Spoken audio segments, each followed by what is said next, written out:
우리 오늘 함께 하나님의 말씀 보겠습니다. 하나님의 말씀 디모데전서 6장 17절에서 19절 말씀입니다.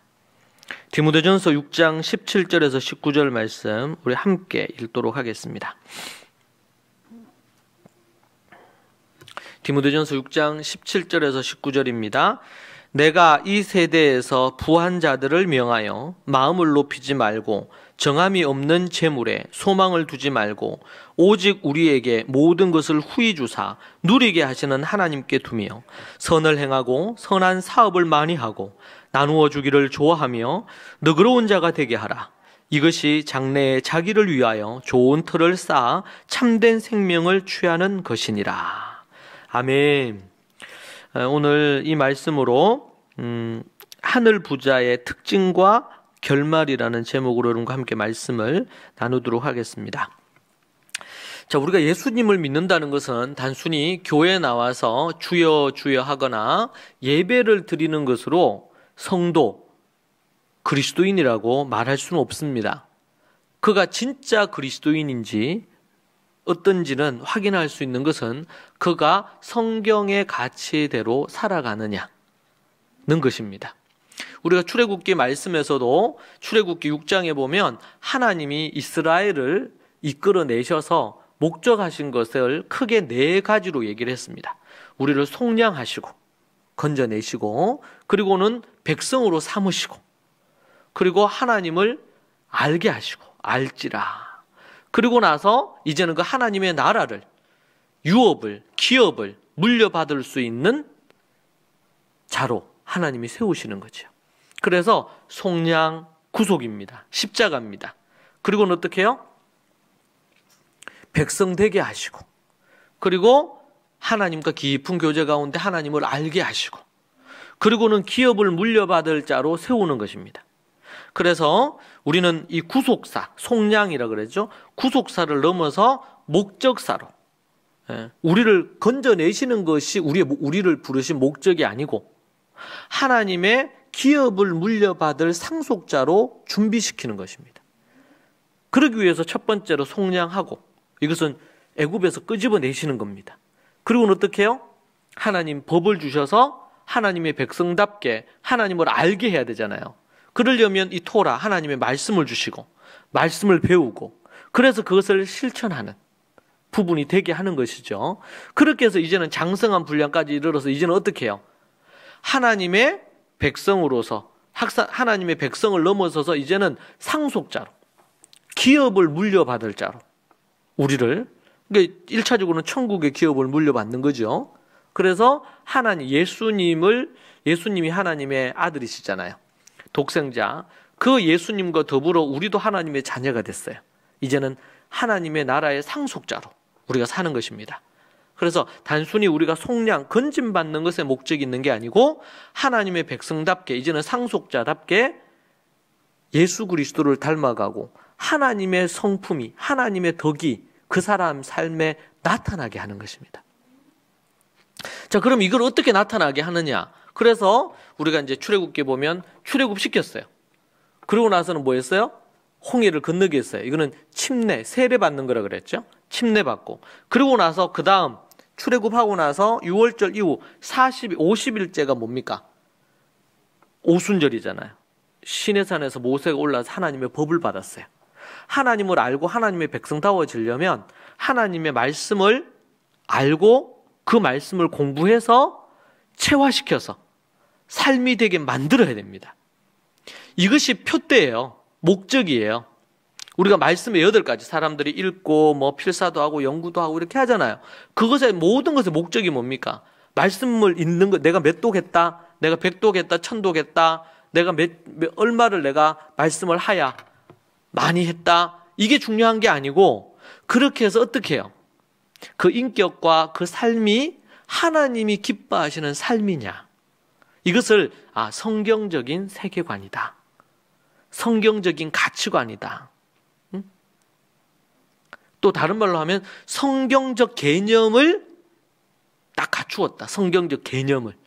자, 우리가 예수님 믿기 전에는 이 땅에 살면서 세속적 개념, 세상적 개념이 우리를 지배했어요. 우리의 생각이나 우리의 모든 것들을. 지금 제가 이제 돈에 대해서 이렇게 하면서, 그전에도 제가 몇 년간 관련된 걸 연구도 하고 이렇게 했지만, 그걸 딱 집중해가지고 이제는 원고로 쓰고 말씀을 연구를 하고 원고로 쓰잖아요. 이렇게 하면서 이 개념이 하나하나 탁탁탁탁 이게 딱 정립이 되는 것을 느낍니다. 정립되어져요. 그러니까 내 안에 있는 때로는 유교적 가치, 아니면 불교적 가치, 또 우리나라 사람들은 태어나면서부터 샤머니즘적인 가치. 최근에도 이렇게 드라마라든지 이런 거 나오는 걸 보면 어때요? 영화나 이런 것들이 샤머니즘적인 게 많습니다. 불교적인 윤회적인 것도 많고.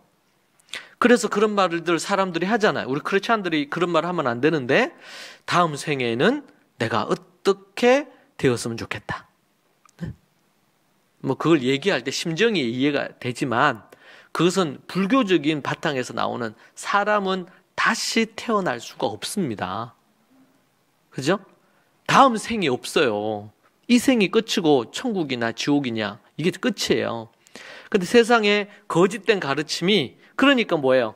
영화나 아니면 또 드라마나 이런 거를 거기에다 재미라는 창의적인 창작 이런 것들을 막 버무려 가지고 너무 재밌게 만들어. 예. 눈을 뗄 수가 없어. 다음 주에는 뭐 어떻게 진행이 될까 궁금하잖아요. 응? 거기에다 재밌는 걸 버무렸어요. 그런데 그 밑바탕에는 뭐가 있어요? 그런 윤회 사상이라든지, 아니면 또 우리나라에 있는 불교는 진짜 불교도 아니죠. 인도에서 온 불교 철학적인 개념도 대부분 사라져서 기복적인 불교입니다. 그런 부분으로. 그리고 이 속세를 떠나서 저 가서 그렇게 하는 거잖아요. 그는 성경적인 가치하고 완전히 다른 거예요. 한때 기독교 안에서도 이 수도원 뭐 이런 게 있었지만, 그것은 어느 한때의 죄악된 세상에서 분리되어서 모여서 이런 것들을 했다, 이런 의미는 있지만, 그런 부분들이 성경이 말씀하시는 것과 딱 맞지는 않아요. 한때 그랬을 뿐이지. 우리 신앙생활을 어디 기도원 신앙생활 하면 안 돼요.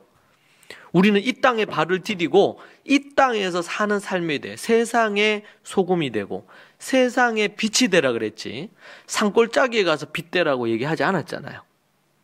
그런 것처럼 가치관의 부분들이 있단 말이에요. 사상, 가치, 이런 부분들. 그러니까 제가 이 돈에 대해서 저도 연구를 하면서 이게 저도 가지고 있었던 가치들이 성경적이지 않은 가치들이 많았구나.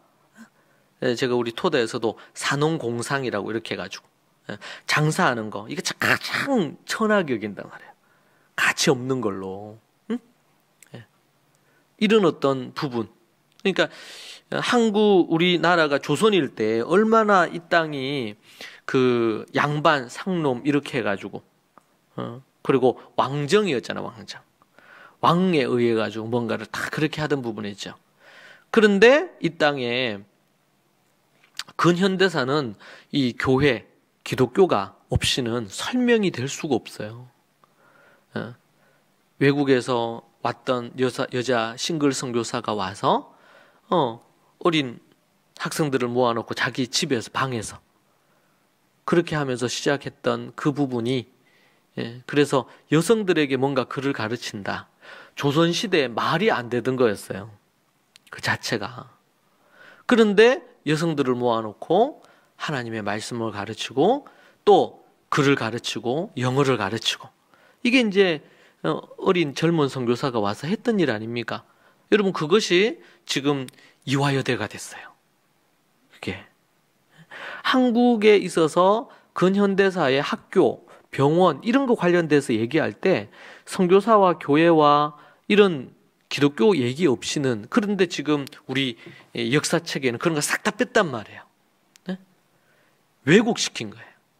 중국이나 일본만 역사 왜곡을 하는 게 아니에요. 한국 안에서, 제가 좀 이 건강만 그거 했으면 올해 초부터 그걸 쓰려고 그랬어요. 근현대사에 대한 글을요. 왜냐하면 교과서가 너무 지금 잘못되어 있어요. 그래서 그 교과서를 다 버릴 수는 없고, 특별히 근현대사 부분에. 그래서 그 부분과 관련된 서브 텍스트로 제가 책을 쓰려고 했는데 제가 아픈 바람에 그걸 시작을 못했어요. 그래서 역사는 정확하게 정직하게 가르쳐야 되거든요. 그렇지 않으면 여러 문제가. 그래서 제가 안타까워, 애들 교과서 보면서. 때로는 화도 나고 때로는 너무 안타깝고. 왜냐면 정직하게 이걸 안 써놨으니까. 그리고 한국은 뭐든지 간에 다 정치적으로 이게 다 돌아가요. 네. 여러분, 크리스찬들은 결코 신앙보다 정치나 애국심이 절대로 앞서서는 안 됩니다. 크리스찬들이 패거리를 나눠와서 막 싸워요. 성경을 기준으로 이렇게 판단해야 되는데. 네. 나중에 이 역사와 정치에 관련해서 성경적인 역사관, 정치관, 그 부분을 제가 정리를 할 때가 올 거라고 생각합니다. 그 제 안에 있는 이 황금 만능주의 사상, 공산주의 사상, 예. 공산주의 사상은 이제 돈 가진 자들은 타도해야 된다.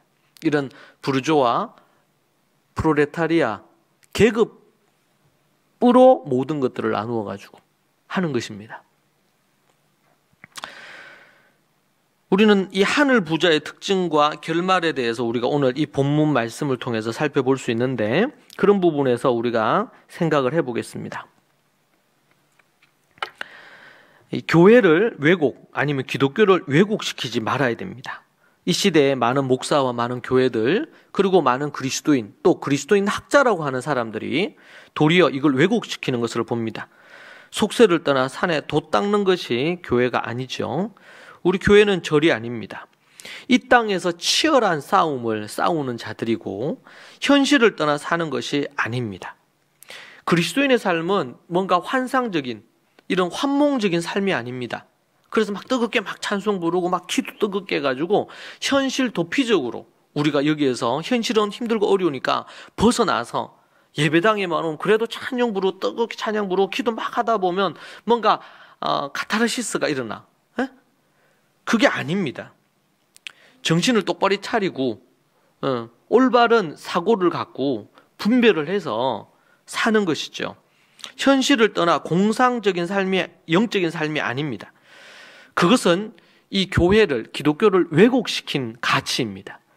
그러니까 교회에서 자꾸 말씀, 기도 외에는 딴 얘기를 자꾸 안 한단 말이에요. 현실적인 얘기를 성경적인 가치로 우리가 푸는 것은 너무 중요합니다. 자, 오늘 말씀해 보니까 하나님이 어떤 분인지를 우리에게 분명히 얘기해 주고 있습니다. 하나님이 어떤 분인가.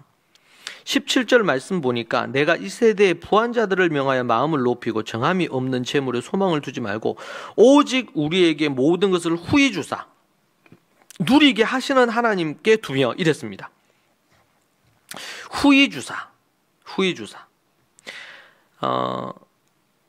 이 17절 마지막 부분을 다시 해석하면 하나님은 우리에게 모든 것을 풍성하게 주사 마음껏 즐기기를 원하시는 분이다, 이런 뜻입니다. 하나님이 어떤 분이시냐, 하나님이 어떤 분인지를 얘기하고 있어요. 17절에서 후히 주사 누리게 하시는 하나님 그랬어요. 후히라는 것은 이 원어가 플루시오스라고 풍부하게, 풍성하게 라는 뜻입니다. 골로새서 3장 16절에서도 동일한 단어를 썼어요. 그래서 누리게, 후히 주사 누리게 하신다 그랬잖아요. 후히, 그러니까 풍성하게 많이 주고, 그리고 누리게, 아포라고 했어. 아포.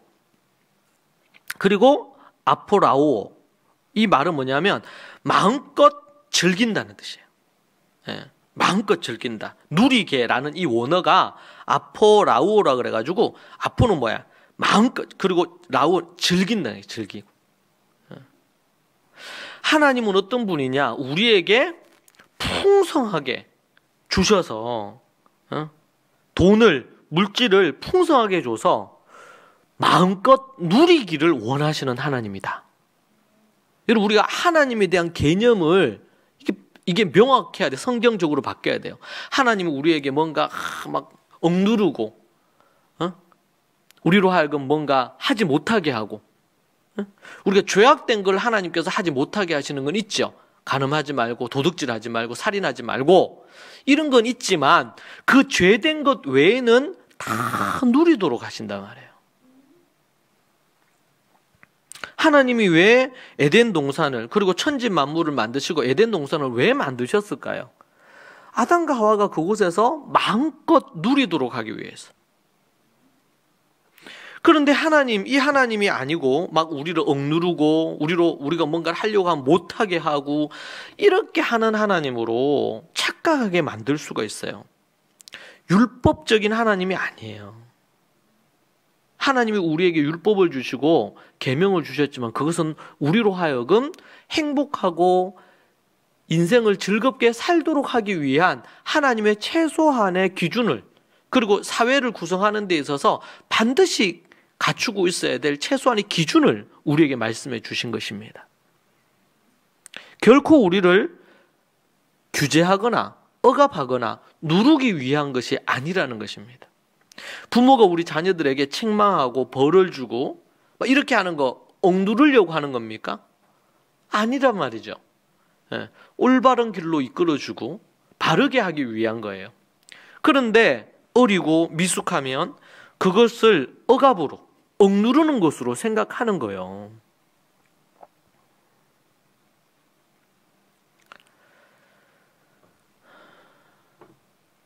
열심히 돈을 벌어서 전혀 쓰지 말고 자기를 위해서 아니면 가족을 위해서 사용하지 말고 나누고 섬기라고만 하나님께서 말씀하지 않으셨어요. 열심히 일해서 돈을 벌고 그것으로 우리가 마음껏 누리고 마음껏 즐기라고 하나님께서 우리에게 허락하시는 것입니다. 우리 하나님은 그런 분이에요. 마음껏 즐기기를 원하시는 하나님. 물론 죄된 걸 즐기면 안 되지. 악을 막 즐기고 죄를 마음대로 짓고 이렇게 하라는 게 아닙니다. 지금 즐긴다 그럴 때 우리는 뭔가 즐긴다. 지금 세상은 불금이잖아요. 불금. 막 뜨거운 금요일을 보내고 있잖아. 일주일 동안 열심히 일하고 나서 마음껏 즐기자 막. 이렇게 한단 말이에요. 그런데 우리는 즐기고 누리는 것이 하나님이 기뻐하시는 것 안에서 누리고 즐길 것들이 너무 많아요.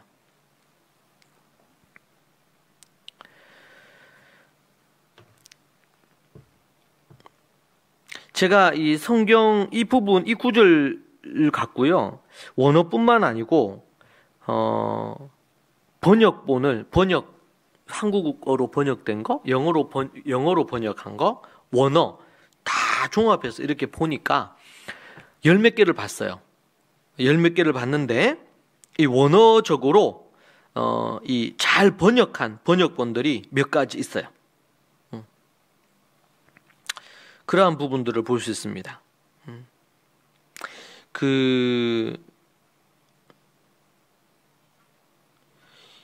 이 유대인들이 히브리적인 관점에서 번역한 번역서가 있는데 영어로 번역을 한 거죠.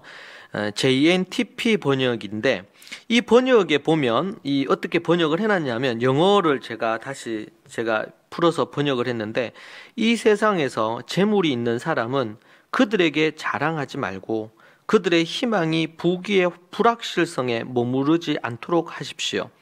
우리의 즐거움을 위해 모든 것을 풍요롭게 해주시는 하나님께 희망을 두십시오. 이렇게 했어요. 우리의 즐거움을 위해 모든 것을 풍요롭게 해주시는 하나님께. 아주 번역을 잘했더라고요. 적절하게 번역을 잘했어요. 한국어 번역의 최근의 번역도 보면 이 표준 세번역이나 아니면은 킹 제임스 버전의 한글 번역본 이런 것들도 잘했어요. 근데 요 번역이 제가 열 몇 개 본 것 중에 제일 괜찮아. 그래서 가져왔습니다. 우리의 즐거움을 위해 모든 것을 풍요롭게 해주시는 하나님께. 이 세상은요 즐겁다 이러면은 뭐야? 막 게임 중독에 빠져가지고 아니면 성 중독에 빠져가지고 막 그런 어떤 육체적인 자극적인 쾌락에 빠져가지고 그걸 즐긴다고 생각한단 말이에요. 성경에서도 우리에게 즐기라고 얘기하잖아요. 즐기라. 뭘 즐길 거냐? 하나님이 만드신 자연 만물을 즐기고 사랑하는 관계 안에서 가족들이 함께 즐거운 시간을 보내고 하나님이 주신 돈으로 맛있는 음식을 사 먹고 그렇죠? 하나님이 주신 좋은 음악을 듣고 여행을 하고 우리가 즐기고 누릴 수 있는 게 너무 많아요. 하나님이 단 먹지 말라 한 거, 선악과, 그건 뭡니까? 죄 짓는 거. 예를 들면 아이들에게 게임 중독으로 즐기며 살지 말란 말이에요. 그렇게 인생은 그 낭비하는 거야. 성적으로 타락해서 성적으로 즐기며 살지 말란 말이에요. 그렇게. 그것을 즐기지 말라 한 거지 하나님은 즐기기를 원하시는 분이에요. 하나님이 왜 하늘의 해와 달과 별을 만드시고 우주 만물을 다 만드셨을까? 그건 지구만 만들면 되는데. 태양을 만들어서 이 지구에 빛을 비추게 하시고 필요한 모든 태양으로부터 모든 것이 오잖아요. 달도 만드시고 별도 만들고 별이 있는 하늘과 별이 없는 하늘 이게 얼마나 차이가 커요. 이 땅에 묻힐 바다를 만드시고 이 땅에 모든 수많은 새들과 수많은 이런 나무들과 과실수들과 이 모든 걸 하나님 만드셨잖아요. 왜? 우리가 즐기고 누리라고. 여러분 그리스도인들은 즐기며 누리는 사람이 돼야 돼요. 하나님과의 관계를 즐기고 누려야 되고 부부 사이에도 서로 자녀와의 관계에서도 삶의 모든 영역에서 할 수 있는 대로 즐기고 누리는 삶을. 왜? 오늘 말씀했잖아요. 하나님께서 마음껏 즐기라고. 누리게라는 이 단어가 원어로 마음껏 즐기라고 그런 의미란 말이에요. 그래서 우리 그리스도인들은요 막 억지로 막 이렇게 해가지고 뭔가를 막 참고 인내하고 막 이런 어떤 형태가 아니에요. 우리 교회 믿음으로 교회 안에 있는 사람들이 늘 밝게 웃고 누리고 즐기며 행복한 그런 삶을 살아야 됩니다. 제가 이제 번역서 중에서 좀 몇 가지 번역은 좀 안타까웠어요. 좀 이제 이거는 이제 정식 성경 번역 아닌데 메시지 성경이라고 있죠. 예, 그 성경에서는 번역을 좀 원문을 좀 정확하게 안 했더라고. 그들에게 명하여 우리에게 모든 것을 풍성히 주셔서 관리하게 하시는 하나님을 따르라고 말하십시오. 이 관리라는 단어는 원어에는 없어요. 예, 좀 해석의 의도가 담겨 있어요. 예, 그러니까 여기에서는 관리라는 단어를 쓰면 안 된다고 저는 생각합니다. 왜냐하면 원어 자체가 그런 의미를 전혀 안 가지고 있기 때문에. 그래서 여러분들 우리가 성경 원어를 정확하게 보는 것 정말 중요해요. 얼마나 많은 사람, 제가 아는 사람은 성경 대신으로 이걸 읽더라고요. 저도 이 가지고 있거든요. 메시지 성경이라고. 네. 유명한 영성가가 쓰신 건데 그 내용을 보면서 좋은 부분도 있어요. 근데 제가 혹시나 해서 좀 더 제가 이제 이 다른 번역서를 영어나 이런 한글 번역본을 보는 이유는 원어로 이렇게 해서 원어 사전에서 제가 번역을 하지만 좀 더 세련되게, 좀 더 정확하게, 좀 더 지금 살고 있는 우리에게 적실성 있게 어떤 단어를 단어가 여러 가지로 번역할 수 있잖아요. 그리고 어느 단어를 선택하느냐에 따라서 의미 전달이 확 될 수도 있고 이럴 수 있으니까 제가 번역본을 봅니다. 보는데 제가 이걸 보고 조금 놀랐어요. 원문에 없는 단어가 들어가 있고 그리고 때로는 이제 많은 사람들이 이 성경을 보는데 그래서 여러분 보실 때 원어 성경이 아닌 경우는 원어를 바탕으로 해서 비교해 봐야 돼요. 그리고는 분별해야 됩니다. 자, 그렇게 해서 제가 이제 그 성경을 연구하다가 좀 놀래서 여러분에게 이런 부분은 적절한 번역이나 이런 부분들이 아닐 수 있다. 그 외에는 뭐 대동소이해요. 예. 근데 이제 우리 개정 성경이라든지 또 옛날 성경은 우리가 이제 현대는 잘 안 쓰는 단어로 번역들이 좀 돼 있기 때문에 약간 좀 읽어도 탁 안 와. 이럴 수 있어요. 그러니까 우리가 오늘 그 본 거 보세요.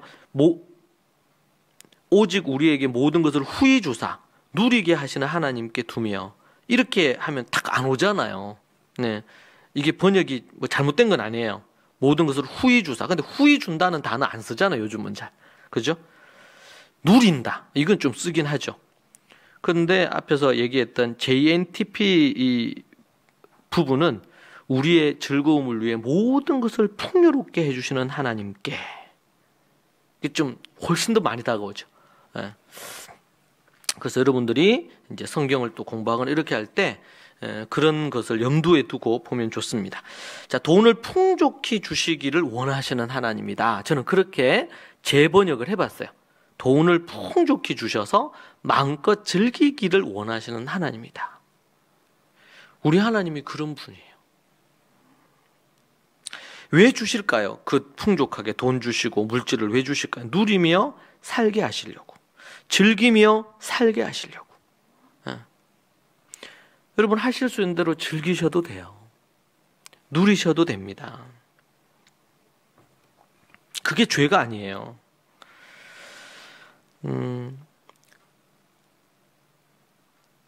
바울은 부자에게 경고하면서 하나님이 어떤 분인지를 말해요.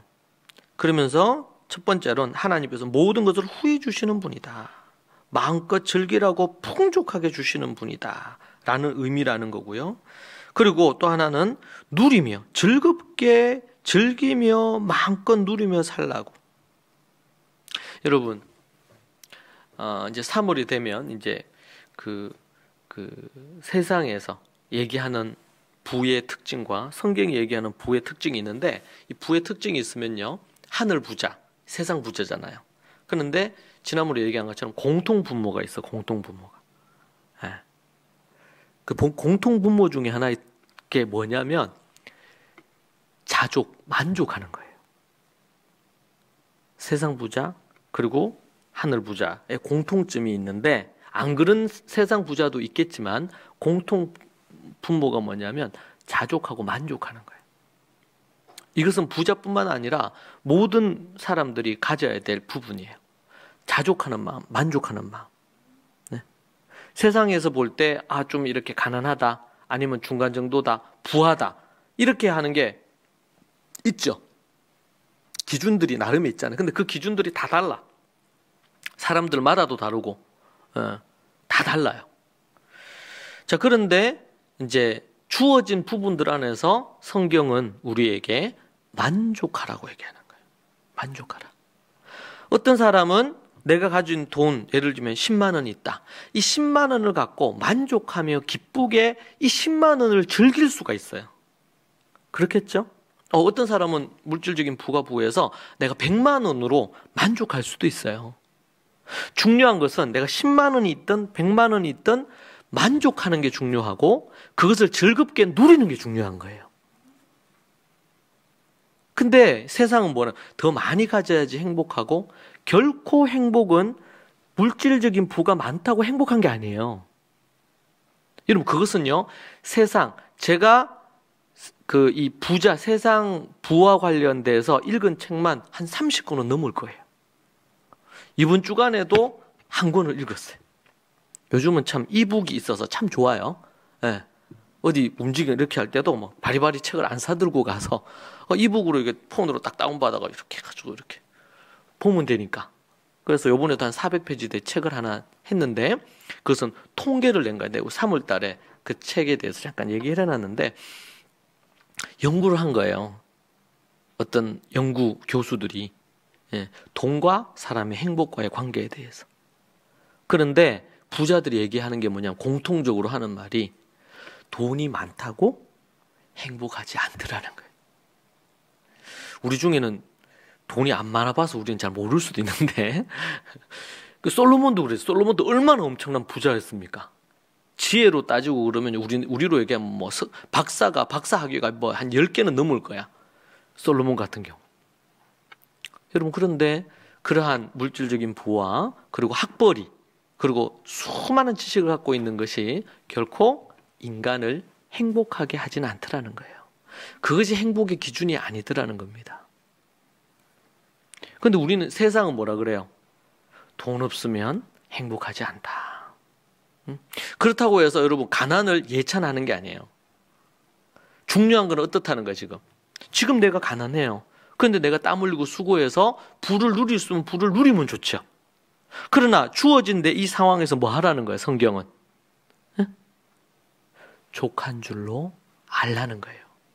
족한 줄로 안다라는 것이 그냥 이것으로 만족하고 더 이상 뭐 애써서 돈 안 벌고 이렇게 하란 말은 아니죠. 현재 주어진 상황에서 자족하면서 만족하며 살라는 거예요. 이게 중요한 거예요, 이게. 이 부분이. 어떤 사람은 10만 원 갖고도 만족하는 사람이 있는가 하면요. 어떤 사람은 1000만 원을 갖고도 만족이 없어. 그러면요. 행복은 누구에게 더 있어요? 10만 원 가진 사람이 있는 거예요. 이걸 알아야 돼요. 여러분 전 세계에서요. 선진국들이 많잖아. 우리나라도 10위권 안에 들어요. 응? 근데 여러분 거기 데이터 우리 통계 나온 거 보면 있죠. 정말 우리 지구상에요. 나라를 갖고 있으면서 국가라는 이름을 가진 나라가 200 몇 개밖에 안 돼요. 뭐 수천 개 있는 것 같죠? 아니야. 200 몇 가지밖에 없어. 그리고 OECD 국가에 든 나라는 이제 얼마 안 돼요, 솔직히. 예. 그만큼 경제적으로 나름대로 이제 자리를 잡힌 나라들이죠. 그런데 거기에서 여러분 전 세계에서 가장 행복 지수가 높은 데가 방글라데시래잖아. 들어보셨어요? 그게 가난한 나라인데. 우리는 가난하다 생각하는데. 아니 이제 북한처럼 이 세뇌가 돼서 갖는 이 행복감이 아니고 거기는 변변찮게 좋은 건물에 학교도 없는데 우리처럼 좋은 축구공도 없는데 그냥 이상한 거 둘둘 말아서 애들이 공차는데 OECD 국가 중에서 인터뷰를 했는데 청소년 중에 우리나라 청소년들이 제일 행복지수가 낮대요. 경제적으로는 우리가 10위권 왔다 갔다 하잖아요. 근데 가장 낮대 행복지수가 한국 애들이. 그러니까 경제력이 행복을 전적으로 주는 건 아니에요. 그러니까 그렇다고 해서 돈이 너무 또 없으면 가난하면 행복할 수 없을 수는 있어요. 그런데 돈이 많다고 다 행복한 건 또 아니야.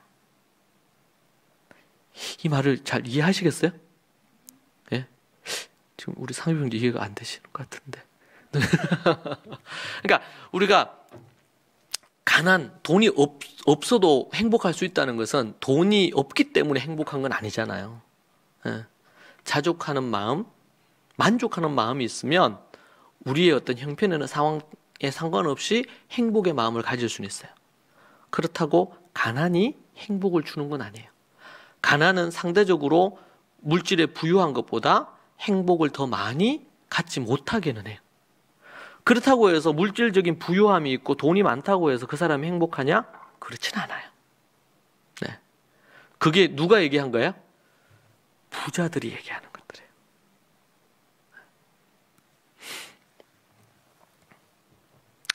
자, 그렇게 해서 하나님께서는 우리에게 이 돈을 누리며 문맥상 17절은요. 돈에 대한 얘기하죠. 부자들에게 경고하는 거니까 그것을 누리고 즐기고 마음껏 누리고 즐기라고 하나님이 주셨다는 거예요. 일단은 여러분 하나님이 우리에게 주신 것을 마음껏 누리며 즐기세요. 여러분이 정말 기대하면서 내가 올해는 이런 물건을 꼭 사고 싶다. 그래서 돈을 모아가지고 그 물건 사셔도 돼요. 그게 죄악된 거 아니면 여러분 갖고 싶은 거 사셔도 돼요. 하나님은 여러분이 가지기를 원하고 이렇게 하는 거, 그런데 빚을 내서 갖는다든지 과하게 사치해서 뭘 한다든지 이러면은 문제가 되겠죠. 그렇지 않는 부분에서는 나는 특별히 사람들마다 기호가 다 다르잖아요. 누구는 이거를 막 그렇게 중요하게 여기지 않는데 누구는 이게 또 중요하게 여겨요. 그런 사람들이 다 막 애쓰고 노력해가지고 모아가지고 그걸 사. 좋아요, 그런 거. 필요하면 그렇게 하세요. 그리고 그것이 주는 기쁨과 즐거움을 누리세요. 우리 하나님은 누리며 우리 자녀들이 즐기기를 원하는 거예요. 여러분 그렇잖아요. 여러분의 자녀들이 정말 그 자녀들이 정말 가난했으면 좋겠어요? 가난해서 하루에 3끼 밥도 제대로 못 먹어. 지질이 가난했으면 좋겠어요? 그 자녀가 꼭 필요한 건데 사고 싶은데 이걸 사지 못해. 그걸 바라질 않죠, 우리 자녀들에게는. 하나님이 우리 믿는 자들을, 또 하나님께서는 우리 인간들이 마음껏 누리며 즐기기를 원하시는 거예요. 우리 자녀들이. 정말 갖고 싶은 거 있는데 하나님이 우리 부모라면 꼭 갖고 싶은 거 원하고 이러면은 사주잖아요. 웬만하면 그게 나쁜 게 아니면. 또 우리가 뭐 있는데 또 사고 이래서는 안 되지만, 그러니까 우리가 하나님에 대한 이 이미지를 바꿀 필요가 있어요. 이 개념이 바뀌어야 돼요. 성경에서 우리에게 얘기하는, 그래서 에덴 동산을 전 주신 거 생각을 하면서 하나님이 최고의 그 정원을 주시고 최고의 동산을 주셨잖아. 거기가 집이었어요. 아담과 하와에게는. 얼마나 좋은 곳이었어요. 그보다 더 좋은 곳이 있었을까요? 하나님은 이스라엘이 하나님의 말씀에 순종하고 그분의 법 앞에 그 법을 지켜 행함으로 누리며 즐기기를 원하셨어요. 그런데 그들이 죄를 짓고 이렇게 하면서 하나님께서 그들에게 흉년을 주시고 또 다른 나라를 통해서 그 나라가 망하게 하시고 그렇게 하신 거예요. 그런데 다윗 때에 하나님 말씀에 순종하고 이렇게 할 때 아주 태평성대로 많은 것을 누릴 수가 있었죠. 억압당하지 않고 고통당하지 않았어요. 그리고 여기 이제 보면 하나님은 부자를 인정하셨어요. 교회 내에 많은 부자들이 있었습니다. 에베소 교회는. 지금 이 본문은 에베소 교회에 목회하는 디모데에게 편지한 거 아닙니까? 교회 내에는 많은 부자들이 있었습니다. 에베소 도시에. 그 부자들에게 하나님께서 원하시는 것은 너희들이 부를 다 버려라 이렇게 안 하셨잖아요. 부자 청년이 예수님께 와서 얘기했죠. 내가 다 이렇게 지켰는데 내가 어떻게 해야 되겠느냐.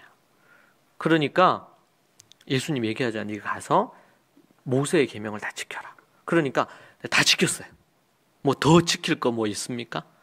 얘기하니까 그때 예수님 얘기하잖아요. 네 가진 모든 것을 다 가난한 자들에게 나누어 주고 나를 쫓아라. 이렇게 얘기했단 말이에요.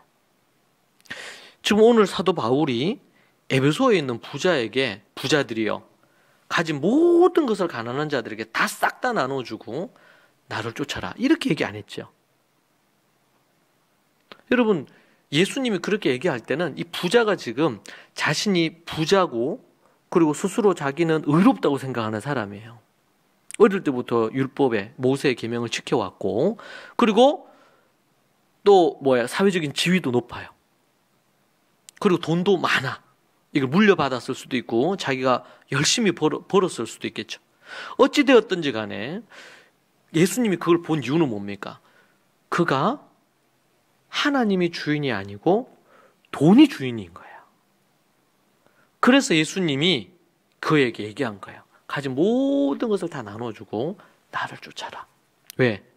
그 돈을 다 나누어주고 주는 것보다 나를 쫓는 게, 예수님을 쫓는 게 더 좋은 거니까 나를 쫓아라. 이 얘기를 한 거예요. 근데 예수님이 모든 부자에게 그렇게 얘기했나? 그렇게 얘기 안 했어요. 지금 이들은 이 디모데 전서에 받는, 디모데가 목회하는 이 에베소 교회는 지금 교회 안에는 예수님을 믿고 주인으로 모신 사람들이잖아요. 그러니까 그들에게 얘기하는 거예요. 그들에게. 그래서 뭐라고 그들에게 얘기합니까? 첫 번째는 돈 때문에 교만해지지 말라는 거예요. 그들에게 돈으로, 그래서 마음을 높이지 말고, 네가 이 세대에서 부한 자들을 명하여 마음을 높이지 말도록.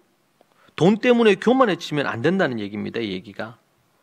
여러분, 돈 좀 있다고 갑질하고, 돈 좀 있다고 뭐 가끔씩 갑질 이런 게 나오잖아요. 어디 유명 백화점에 명품관에서 거기서 일하는 사람한테 막 함부로 한다든지, 어떤 사람은 막 이렇게 좋은 차를 타고 가면서 막 이렇게 하는데 어디 약한 사람들은 막 이렇게 뭐 때문에 뭐 이렇게 마음이 상했거나 싸웠겠죠. 그러니까 그 앞에 차를 막 확 들이받으면서 그렇게 한다든지. 그러면서 돈 꺼내서 돈 뿌리면서 얘기하잖아요. 돈으로 해결하자. 뭐 이런 식으로. 이게 이제 교만한 자들이죠. 돈이 좀 있다고 해서 교만한 자들이에요. 돈 때문에 마음을 높이면 안 돼. 교만해지면 안 돼요. 여러분, 우리는 철저하게 이 갑질 문화를 반대해야 됩니다. 이 성경이 반대하고 있어요. 우리가 지난주에도 본 것처럼 돈은 언제 어떻게 하늘로 날아갈지 몰라. 그러하기 때문에 우리가 내가 돈이 좀 있다고 없는 이들을 업신여기거나 함부로 대해서 안 됩니다. 역으로 표현해서 가난한 사람이 가난에 대한 컴플렉스 때문에 있는 자들을 질투하고 있는 사람들을 욕하고 가진 자들을 저 돈 저렇게 우리나라에서는 보면은 뭐 연봉이 세거나 아니면 뭐 이런 부분도 있고 그러면 가진 자다 이런 부분들을 갖고 그 사람들을 막 이렇게 깎아내리거나 함부로 하려고 하는 이런 문화가 있거든요. 이게 이제 공산주의적인 사고에서 나온 거거든요. 이게 여러분, 성경적인 가치와는 완전히 다른 가치입니다. 그런 가치들이. 돈 때문에 교만해지지 말아야 됩니다. 이게 첫 번째 부분이에요. 여러분, 가난하다고 그 사람이 돈 때문에 안 교만하냐? 아니에요. 조금만 돈 생기면요 교만해져요, 사람이. 예. 앞에서 얘기한 것처럼 이 부자라는 개념이 다 달라요. 여러분, 100만 원 벌던 사람이 200만 원 벌면 부자지. 안 그렇겠어요? 200만 원 벌던 사람이 400만 원 벌면 엄청 부자지. 그렇잖아요. 연봉이 1억이었는데 내가 2억이 됐어. 그러면 큰 부자지. 그러니까 다 상대적인 얘기예요. 상대적인 거예요. 중요한 것은 돈 때문에 교만해지면 안 돼. 마음을 높이면 안 됩니다. 돈의 노예가 되고 있다는 증거예요. 두 번째, 돈에 마음을 두지 말아야 됩니다. 17절에 나오죠. 믿을 수 없는 재물에 마음을 두지 말고 그랬어요. 정함이 없는 재물이라고 그랬는데 이 말은 뭐냐면 원어의 의미가 불확실한 재물이란 거예요. 재물은 불확실해. 이게 딱 고정되어 있어서 계속 이게 영원히 계속되는 게 아닙니다. 이 재물이. 그러니까 이 물질이 계속 되게 하려면 이제 지혜도 필요하고 노력도 필요하고 성경적인 부의 가치를 따라서 이 부가 연속이 되도록 만들어야 돼요. 이 부자가 3대를 못 간다는 말이 있잖아요. 왜요? 그만큼 이 부를 한번 누릴 수는 있지만 이 부를 계속 지속시키는 건 더 힘들어요. 한 세대가 가고 그 다음 세대가 계속 이 부를 유지를 시켜야 되는데, 그래서 재벌이나 이런 부분에 있어서 뭘 중요하게 여깁니까? 후계자들을 후계 교육을 하는 걸 너무 중요하게 생각해요. 왜? 안 그러면은 망합니다. 그런 기업들이 얼마나 많은지 몰라요. 돈에 마음을 두지 말란 말이에요. 왜? 정함이 없는 재물이에요. 불확실해요. 물질은 있다가도 없고 또 잃었다가도 어느 순간인가 또 이 부가 쌓일 수 있어요. 알 수가 없는 거예요. 그러니까 우리가 사람을 함부로 대하면 안 돼. 없다고 함부로 그 사람 무시했어요. 근데 어느 순간 10년 후, 20년 후, 30년 됐는데 바뀌어 있어. 다를 수 있는 거죠. 여러분, 사람이 죽으면 돈을 가지고 못 갑니다. 돈은 영원하질 않아요. 이 땅에 사는 날 동안 그게 전부입니다. 그런데 그걸 영원한 것처럼 생각한단 말이에요. 그리고 그걸 또 어떻게 해요? 자자손손이 막 이걸 확 다 물려주려고 다 생각을 해. 그러니까 기독교 국가로 자리한 미국 같은 경우에는 정말 보면은 꼭 필요한 거 외에는 다 기부하잖아요. 사회에 기부하고, 또 아니면은 보면 이 뭐 전 세계 1, 2, 3위에 속하는 이런 부자들은 자식들에게 돈을 꼭 필요한 어느 정도 돈 외에는, 그진 재벌들이 갖는 돈이 엄청나잖아요. 그진 99.9%를 어디 기부하거나 선한 사업에 많이 사용하죠. 왜? 그런 물질을 자식에게 주게 되면 그 자식이 돈의 귀함을 모르고 돈을 제대로 그것을 못할 수 있단 말이에요. 그런 경우들이 많아요. 우리는 영원한 것과 일시적인 구분할 수 있어야 돼요. 영원하지 않는 것에 돈이죠. 돈은 영원하지 않아요. 영원하지 않는 것에 사람들은 소망을 둔단 말이죠. 오늘 본문 말씀 보니까. 정함 없는 재물에 소망을 두지 말고 돈에 소망을 두지 마세요. 돈이 있습니까? 여러분들이 누릴 수 있으면 누리고 즐길 수 있으면 즐기십시오. 여러분이 땀 흘려 수고하고 애쓴 거니까 누리고 즐기는 거 하나님이 원하십니다. 그러나 그 부분에 마음을 두면 안 돼요. 소망을 거기 두면 안 됩니다. 그러면 하나님께 마음을 두지 않게 돼 있어요. 자, 그래서 뭐라 그랬습니까? 재물에 정함이 없는, 소망이 없는 재물에 마음을 두지 말고 오직 우리에게 모든 것을 후히 주사 누리게 하시는 누구께? 하나님께 소망을 둬야 돼. 사람들이요, 힘들고 어려울 때는 하나님 찾아요. 성도들도. 근데 좀 여유가 생기고 물질적인 여유가 생기고 등이 따뜻해지고 이러면은 보던 말씀도 잘 안 보고 기도도 잘 안 하고, 어렵고 힘들 때는 하나님께 참 매어 달리다가도 그 어려움이 해결이 되고 나면 마음이 바뀌는 거죠. 하나님께 마음을 둬야 되는데 이런 거예요. 여러분, 그래서 이럴 수 있죠. 집에 들어갈 때 아버지가 어디 멀리 갔다 오랜만에 많이 집에 간다. 그럼 선물 가져가잖아. 그럼 애들이 어떻게 해요? 아버지를 기다려야 되는데 어떨 때는 선물을 기다려. 달려와가지고 선물을 딱 뺏어가지고 지방에 들어가 뜯어봐, 그거를. 더 중요한 것은 그 선물을 가져다 주는 아버지가 계신 것이 귀한 거지. 그 어리석은 자식들은 선물만 들고 방으로 들어가는 거예요. 그럼 이제 아버지나 어머니도 사람인지라 시간이 지나면서 괘씸하다. 그러면 이제 선물이 자꾸 작아지겠지. 나중에 없어져요. 그럼 어떻게 해야 돼요? 속으로는 이 선물이 그렇게 빨리 뜯고 싶어도 어떻게 해요? 아버지에게 감사를 표현하면서 아버지 허가해주고 보고 싶어도 이런 걸 연기로라도 그렇게 해야 돼. 그래야지 이제 길게 행복하게 살 수 있는 거예요. 이게 지혜지, 지혜. 어떻게 보면. 그런데 어디에 마음을 둬요? 선물에 마음을 두는 거예요. 하나님이 우리에게 재물을 선물로 주신 거예요. 그럼 그걸 잘 필요한 대로 누리며 즐기며 하고, 그리고 또 하나님이 기뻐하는 대로 사용을 하고, 이렇게 하면서 하나님께 자꾸 마음을 둬야 하나님이 물질을 계속 공급하신단 말이에요. 근데 그렇게 않고 하나님께 안 하고 돈 좀 이제 하나님이 주시니까 거기에 눈이 가서 하나님께 마음을 안 둬. 그 인물이 이제 솔로몬 아닙니까? 솔로몬. 그래서 인생을 거의 실패한 인생이야. 솔로몬의 인생이. 세상적으로는 돈도 많고 지혜도 여러분과 저에 비하면 뭐 10,000배 이상 뛰어난 지혜를 가졌던 사람 아니에요. 그랬던 사람인데 그렇게 지혜가 많고 금이 굴러다녀서 은금이. 근데 하나님은 기뻐하지 않게 처와 첩을 1,000명이나 두고 우상을 이스라엘에 받아들이고 참 어리석은 인생을 살았죠. 그가 정말 하나님 앞에 잘했을 때는 1,000번째 드리면서 기도했을 때, 주님 나에게 지혜 주십시오. 그때 이후로 솔로몬에게서 뭔가를 볼 수 있는, 배울 만한 좋은 것들이 찾기가 힘들어요. 좀 그게 안타까운 거야. 그게. 하나님께 마음을 둬야 됩니다. 하나님께. 우리는 늘 우리에게 유혹이 옵니다. 돈에 마음을 둘지 하나님께 마음을 둘지. 때로 이제 결혼해서 자식이 있으면 자식에게 마음을 둘지 하나님께 마음을 둘지. 어떤 이들은 남편에게, 아내에게 마음을 둘지 하나님께 마음을 둘지. 사랑하고 아껴야 될 대상이지 마음을 둘 대상은 아니에요. 마음은 누구에게?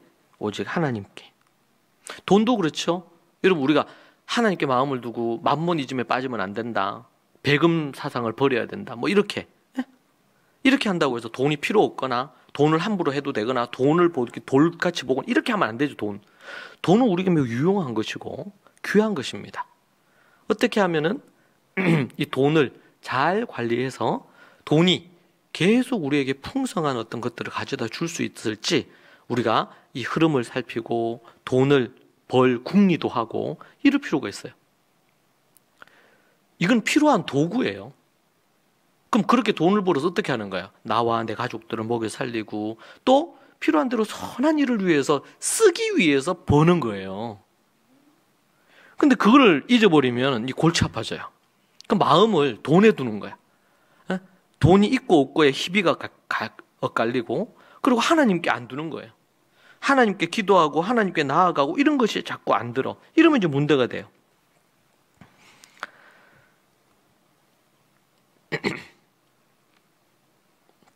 그리고 18절에 보면 뭐라고 나옵니까? 18절. 선을 행하고 선한 사업을 많이 하고 나누어 주기를 좋아하며 너그러운 자가 되게 하라. 돈으로 뭘 해야 돼요? 하나님께 마음을 두면서 18절에 보면 선을 행하고 선한 사업을, 선한 비즈니스를 많이 하고 나누어 주기를 좋아하고, 그리고 너그러운 자가 되란 말이에요. 너그러운 자. 여러분, 돈이 있는데요, 돈이 여유가 있는데 아주 깐깐하고 자비가 없고 매정하고 이런 사람들이 있어요. 많이 가진 사람인데 문제가 있는 거죠. 하늘 부자가 아닐 가능성이 있어. 그 사람은 돈을 왜 벌어요? 쓰려고 벌지 않아. 어떻게 쓰려고요? 죄된 거에 투자하려고? 아니면 죄를 지으려고? 사람들이 이제 한 50대가 되기 시작하면서 많은 사람들이 일탈을 많이 한다 그래요. 뭐 안 그런 경우도 있지만 대부분이 이제 40대 후반 50대가 되면 조금 여유가 생기잖아요. 사회적으로. 물질도 어느 정도 이제 되고 아이들도 이제 좀 어느 정도는 어릴 때를 벗어났기 때문에. 그럴 때 여러분 제일 많이 하는 게 뭐냐면, 좀 있는 사람들이 하는 것 중에 하나가 이제 중독에 빠지는 건데 바람을 펴요. 네, 돈이 좀 있으니까 애쓰고 막 노력 많이 안 해도 돈이 좀 들어온단 말이에요. 계속 고정적으로. 그래서 바람을 그때 제일 많이 핀대요. 바람 피고. 아니면은 이런 뭐 노름이나 아니면 중독에 빠지는 거예요. 왜? 그 전까지는 나름대로 열심히 일을 해야 돼. 정신없이. 처자식도 먹여 살려야 되고 막 이렇게 했는데 이제 좀 약간 여유가 생기니까 사람이 여유가 생기면 믿음을 갖고 날마다 더 선한 일을 성령으로 충만해서 성화를 이루어가는 사람들은 모르겠는데, 그렇지 않는 경우에는 즐기고 싶거든요. 그러니까 죄에 빠지는 거예요. 그래서 여러분, 다윗 같은 경우에도 성군이었고 하나님을 정말 하나님의 마음에 합한 사람이었지만 어땠습니까? 그가 이제 전쟁터에 나가지 않고 낮인데 늦게까지 잠을 자고 성에 있으면서 밧세바를 목욕하고 있는 밧세바를 본 거예요. 그러니까 음욕이 일어나면서 그 여자를 데리고 와서 강간하죠. 지금으로 한다면 위기에 의한 성폭행을 한 거야. 성폭행범입니다. 그러고 이제 그 다음이 더 악랄했죠. 충신인 우리아를 오게 해서 말대로 말 안 들으니까, 왜냐면 얘가 그때 관계했던 임신이 된 거야. 밧세바에게. 그것을 자기의 죄를 은폐하기 위해서 우리아를 불러가지고 그렇게 해서 말을 안 들으니까 결국에는 다윗이 죽인 거잖아요. 충신을. 그 일이 언제 일어났습니까? 도망자 생활하고 어려울 때 일어난 게 아니에요. 풍족할 때. 왕으로서 이제는 더 이상 이제는 자기가 직접 전쟁터에 안 나가도 되는 그런 상황, 평화로운 상황, 여유로운 상황이 됐을 때 일어난 일입니다. 그래서 똑같아요, 인생이라는 게. 그래서 50대, 60대 그때 많이 죄를 지어요.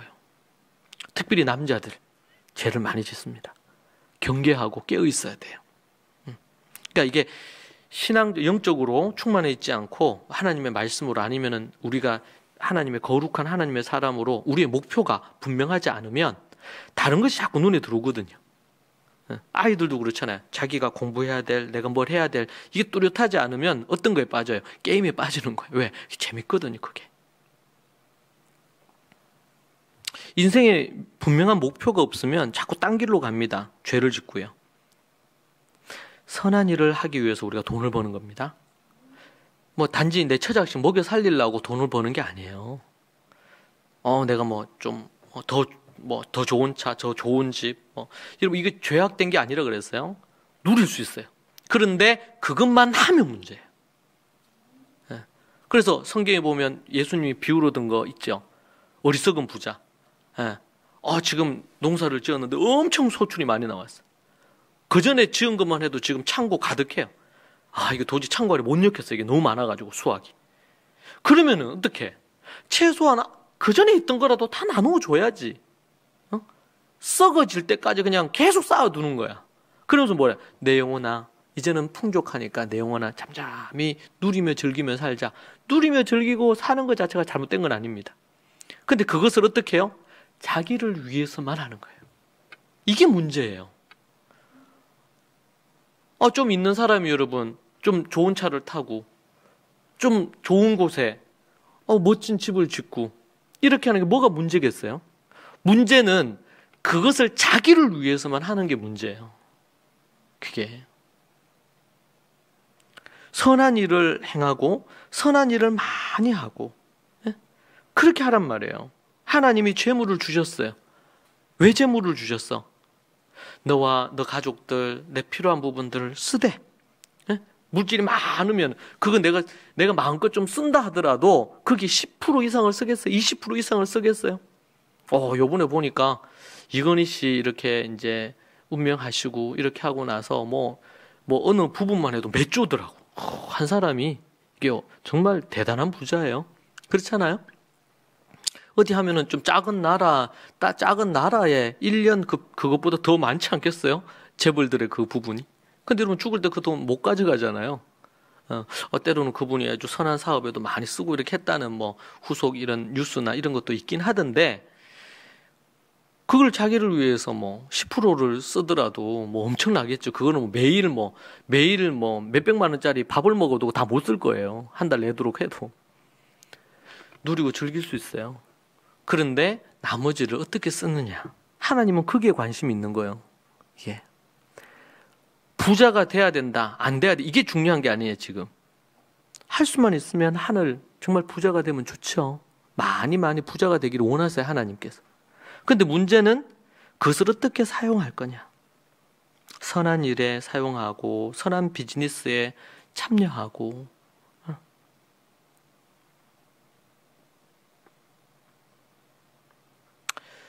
저는 돈이 있으면 하고 싶은 게 정말 많아요. 연구소도 만들고 큰 도시마다 학교도 다 세우고 싶고 해외에도 그런 센터를 세워가지고 하나님 말씀 가르치고 그런 학교 세우고 싶고 그래서 저는 예전에 연구를 하다가 성경에 보면 이제 브리스길라 아굴라 나오잖아요. 브리스길라 아굴라는 브리스가 아굴라라는 이 두 집안인데 한 집안은 학문 명성 있는 집안이었어요. 명예가 있는 집안이었어요. 한 집안은 돈이 많은 재벌이었어요. 이 사람이 결혼을 했는데 브리스길라 아내죠. 아내가 믿음이 독실했던 것 같아요. 그래서 보면은 브리스길라 아굴라 나와요. 처음에. 예, 브리스길라 아굴라. 여러분 성경에서는 남편이라고 먼저 그냥 아굴라 브리스길라 이렇게 하지 않아요. 먼저 믿음 있는 사람 이름이 먼저 나옵니다. 브리스길라 아굴라. 나중에 이제 사도행전 뒷부분으로 가면 아굴라 이름이 먼저 나와요. 이제 믿음이 좋아졌나 봐. 그래서 이제 그러면 이제 남편을 앞세우는 거죠. 그래서 아굴라. 그런데 이 사람들이 이제 어디 여행을 하다가 고린도였나요? 거기에서 바울을 만났어요. 이 사람들은 자비량 선교사였어요. 돈이 이제 많이 있으니까 도시마다 공장이 있었어요. 이 사람들이. 도시마다 공장이 있고 그렇게 하면서 이제 이 집안 자체는 우리로 얘기한다면 무슨 어느 가문 집안이겠죠. 거기에 돈이 많은 가문 그리고 등망이 있는 이 두 집이 이제 결혼을 해가지고 이 모든 재산을 다 물려받고 그리고 또 학식까지 있고 명성까지 있으니까 소위 말해 초울트라 집안이 된 거예요. 근데 이 사람들이 어찌 했는지 예수님을 믿었어요. 이 사람들이. 그래서 두 사람이 믿음이 있으니까 자기 사업은 사업대로 지금 막 돌아가고 또 사람들 세워놨겠죠. 그리고는 이 사람들은 선교를 하며 다니는 거예요. 자비량 선교로. 참 귀하죠. 그런데 이제 선교를 하다가 누구를 만났냐면 바울을 만난 거예요. 바울을 만났는데 그들이 복음을 듣고 알았지만 이 바울을 통해서 깊이 있는 복음과 말씀을 배웠잖아요. 그러면서 한 팀이 됐어요. 나중에 사도 바울이 로마에서 순교할 때 마지막까지 함께 바울 곁을 함께 하면서 바울의 사역을 돕던 사람이 이 브리스길라 아굴라입니다. 근데 그 전까지는 바울이 이제 선교비를 누가 후원도 받아서 이렇게 생활했지만 바울이 이제는 더 이상 이 브리스길라 아굴라를 만나면서 그는 그때까지만 해도 텐트 메이커였어요. 천막 장사를 하는 사람이에요. 그러니까 일을 전도를 하고 이렇게 하면서 이제 저녁이 되거나 이렇게 틈이 나면 이제 천막을 기워가지고 이걸 만들어서 파는 거야. 그러니까 선교 여행을 하면서 자비량으로 돈을 벌면서 또 후원금도 받긴 했지만 그걸로 생활이 다 안 되니까 그렇게 텐트 메이커였단 말이에요. 스스로 돈을 벌어서 선교 사명을 감당하고 있어서 바울이. 그런데 브리스길라 아굴라를 딱 만나면서 어떻게 됐어요? 이 사람들은 돈 걱정은 아예 안 해요. 돈이 무진장 많어. 그래서 이제 많은 학자들이 얘기합니다. 바울이 가는 곳곳마다 복음을 전했는데 그 복음을 전한 데가 초기에는 이 회당들이었겠지만 그 이후에는 지금 이 브리스길라 아굴라가 모든 도시에 모든 사업체가 있었던 것으로 봤어요. 그래서 그 사업체에서 복음을 전하는 거예요. 그리고 더 이상 그때 이후로는 사도 바울이 자기가 텐트 메이커를 안 했어요. 왜? 전적으로 이 복음과 말씀 사역 하는 데만 집중을 했죠. 왜? 그때부터 해가지고 계속 브리스길라 아굴라가 쫓아다녔어요. 같이 함께 한 팀이 되어서 했고. 그래서 바울이 브리스길라 아굴라가 교육을 하고 또 아굴라가 믿음이 더 이제 좋아지고 하면서 부부가 아주 그렇게 하고, 그리고 우리 바울이라는 영화를 보면 고증을 해가지고 나왔죠? 영화 보셨죠? 네, 안 보신 분은 꼭 보세요. 바울이라고. 거기에 보면 로마 교회의 지도자가 됩니다. 나중에 바울이 로마로 압송되고 이렇게 로마 교회의 지도자가 브리스길라 아굴라가 돼요. 이 부부가 헌신적으로 주님을 섬기는 로마 교회의 지도자가 됩니다. 그 당시에 로마 교회를 탄압하고 막 이렇게 할 때였기 때문에 거기에 이제 숨어서 그런 사역도 하고 결국에는 이들을 위해서 마지막까지 헌신하는 사람들이 브리스길라 아굴라예요. 그래서 이제 마지막 바울의 동력자로서 물질적인 스포트 그리고 또 함께, 그리고 나중에는 아볼로를 교육하잖아요. 이 브리스길라 아굴라 부부가. 아볼로는 율법학자입니다. 율법학자인데 바울에게서 배운, 바울이 최고의 율법학자였기 때문에 바울에게서 배우면서 복음까지 해가지고 이 지금으로 얘기하면 목사를 훈련시키는 그런 사역자였어요. 바울의 브리스길라 아굴라가. 여러분, 그래서 나중에 바울이 감옥에 갇혔을 때 이 브리스길라 아굴라가 자신들의 목을 내놨죠. 대신 죽겠다 우리가. 이렇게까지 했던 사람들이에요. 그 성경에서 정말 아름다운 그런 부부입니다. 저는 우리 교회 모든 식구들이 어떤 모양으로든 이런 브리스길라 아굴라 같은 부부가 되기를 소망합니다. 그러니까 저는 성경에서 대표적인 하늘 부자, 진짜 부자죠. 그러니까 성경에서 예를 들면 그렇게 할 때 예수님이나 아니면 바울이 브리스길라 아굴라 보고, 야, 너 부자구나. 어떻게 예수님 믿고 부자일 수 있냐? 다 가난한 자들에게 다 나눠줘라. 돈은 악이지 않느냐? 뭐 이렇게 얘기하지 않으셨잖아요. 그 부를 잘 사용하도록 얘기하셨어요. 이게 너무 중요해요. 저도 어릴 때부터 쭉 이렇게 우리나라 갖는 분위기가 있잖아요. 암암리에 저에게도 그런 게 있더라고요. 가진 재벌이라든지 돈 있는 정말 악한 재벌도 있죠. 불법을 이용해서 돈을 벌고 그렇게 또 악한 방법으로 돈을 버는 사람들이 분명히 있습니다. 이게 잘못된 거예요. 그러나 여러분, 정말 많은 부자들이 성실하게 열심히 일하고 정말 수고하고 막 수많은 아이디어를 내고 잠을 설쳐가면서 그렇게 하고 그렇게 하면서 부를 이루고 그리고 대기업을 만들면서 거기에서 많은 사람들이 또 일자리를 구해서 돈을 벌고 하면서 우리나라가 6.25 전쟁 이후로 지금까지 엄청난 부를 가지게 된 거거든요. 우리가 그것을 부정해서는 안 돼, 결코.